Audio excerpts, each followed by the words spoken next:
Welcome to Not Milk Never Milk. Subscribe if you're lactose intolerant. You'll begin by confirming your Mac and phone are ready.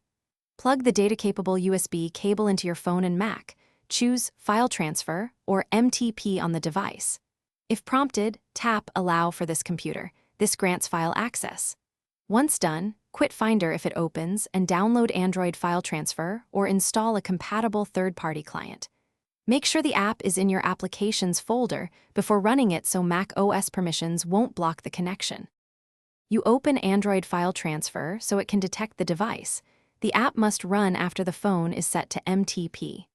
If Mac OS prompts for permission to access removable volumes or the USB device, allow it in System Settings, otherwise the app won't see files.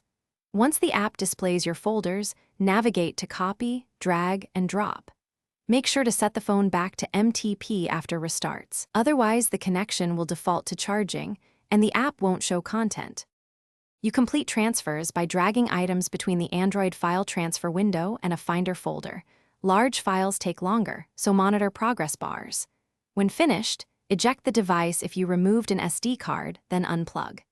If nothing appears, check the cable and USB port first, then restart both devices and reopen the app.